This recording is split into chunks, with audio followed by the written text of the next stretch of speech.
Conley's almost 40. And, is he going to get a better opportunity than this? I think he's going to come back and play next year.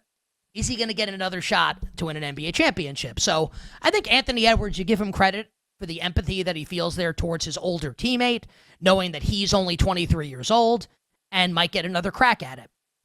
And I think there's some nuance here. So I want to be careful about how I say this with Anthony Edwards, because Ant doesn't want people to use the word sad. He doesn't I'm not upset about this. It's not the worst thing that's ever happened to him. Because if you know anything about Anthony Edwards and his upbringing, he suffered some great tragedy in his personal life. His mother and his grandmother, both passing away within, I think, 2 years of each other when he's a teenager, both dying of cancer. And I think Ant kind of keeps things in perspective, right? So when he says, it's a terrible word to use here, he's talking about a basketball game, I think you can really understand and empathize with the young man kind of where he's coming from. Now, I'm kind of wired like a crazy person, and I'm not saying he isn't, where losing to me makes me want to walk into traffic. I can't even imagine if I were an athlete on that stage and I lost the way that he lost for the second year in a row. I mean, I'd go sit in the dark for a really long time. And I think his mindset is probably better than my mindset. Now, a lot of people, I'm sure, are like me, and they want the athlete to react like that, to be absolutely devastated, head down. All I'm going to do is work hard to get back here. I do think there's some nuance here as it considers this individual, and I wanted to be sure that I said that fairly about Anthony Edwards, because there's a lot going on there. Now, he did not play well in the series compared to Shai Gilgeous-Alexander. The face of the league debate is over, at least for now. I don't even think it should have ever started, but SGA really, really obviously outplayed Anthony Edwards. The issue that I have with Anthony Edwards and his comments, and I'll actually use an NFL analogy here, and I think a lot of people said this, by the way, also recently about the NFL. When Dan Marino went to the Super Bowl in his second season in 1984 and set all the passing records that year, they've all since been broken, 48 touchdowns, unbelievable stuff. They go to the Super Bowl and get destroyed by the 49ers. Well, he'll definitely get back to one. He's young. It's his second year. Never made it back. People said, and there's still a lot of time for this to get rectified for him, the Bengals a couple years ago lose to the Rams. So, well, Joe Burrow will make it back. Will he? None of this is ever guaranteed. So I can appreciate Ant saying, I'm only 23. We're going to get a lot more cracks at this. My response to that would be, are you? Are you? Is Minnesota, who's been to the Western Conference Final now 2 straight years, can any of us sit and say, and no one would have said it last year, by the 6th seed in the West this year, yeah, Minnesota's definitely going to be back. They'll be in the Final Four. They'll make the NBA championship next year. They might not make it out of the first round next year. And I've got news for everybody. The way that this is trending, the way that Oklahoma City is trending, it's becoming like Golden State in the Curry, Clay, and especially Kevin Durant days, except this has the opportunity to go for longer. Where if you play in the West, and honestly, if you're in the East, and your goal is not just to win the Eastern Conference, but to win an NBA championship, you have to build a team that can beat the Oklahoma City Thunder. Remember last year when Minnesota beat Denver? And the thing was, after Denver had won the championship the previous year, was that Minnesota had constructed a team that could beat Denver. Great.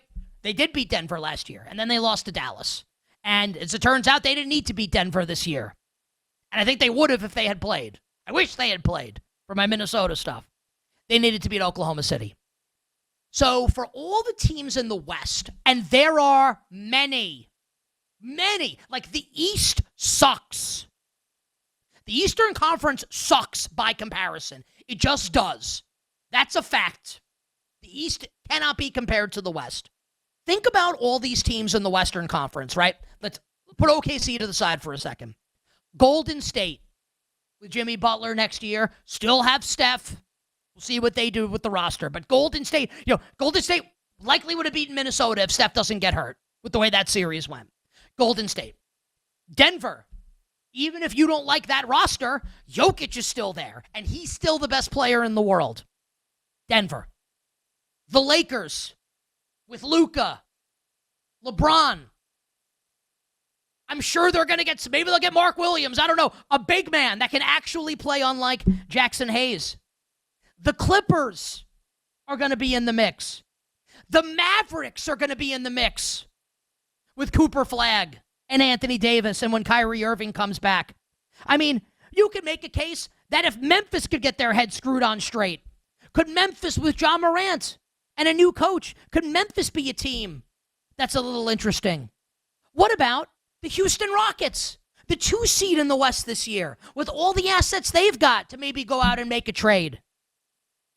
And a team that people are it's probably not on their radar right now because they didn't make the playoffs.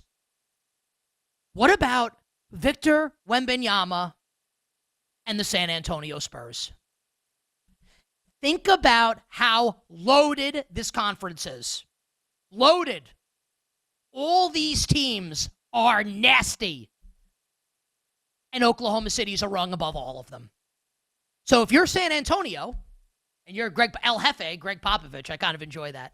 You're like, okay, we think we can win now. Like, Wemby, we are ready to win. Go get Giannis. Great. You want Stephon Castle? Drive him to Milwaukee. I don't care that he won Rookie of the Year. We're talking about Giannis with Victor Wembanyama. If you're the Lakers, you do what you can to get that big man to support LeBron and Luka. Like, if you're the Rockets, you do everything in your power, like San Antonio, to go get Giannis. Because you have to beat OKC. Like, it's not about the Lakers trying to, get past Minnesota next year. Or Golden State trying to get past Minnesota. Or the Clippers trying to get past the Nuggets. That's not what this is. You got to get past OKC. You got to scale Thunder Mountain. Is that a Disney ride? Should be. Now, let's be real about the Minnesota Timberwolves. I love this team. I love them. As currently constructed, I'm gonna ask this question, and I'm gonna do in broadcasting what's called layout, and I'm gonna let it sit for a second. As currently constructed, are the Minnesota Timberwolves capable of beating the Thunder next year? I'm guessing that all of us arrived at the same answer. No. No way. No way. You're Minnesota, you go out and you get Kevin Durant to pair with Anthony Edwards. You do something. You got to do something. Have to do something, because right now, all of these teams in the West right now, all of them, as currently constituted, are all going to be hitting their heads against the glass ceiling as Oklahoma City looks down on them. None of these teams are going to beat the Thunder as currently constituted. They all have to do something, including the Minnesota Timberwolves. So Anthony Edwards can think, yeah, I'll be back next year. I'm only 23. I'll be back in 2 years. Maybe. But also, maybe not.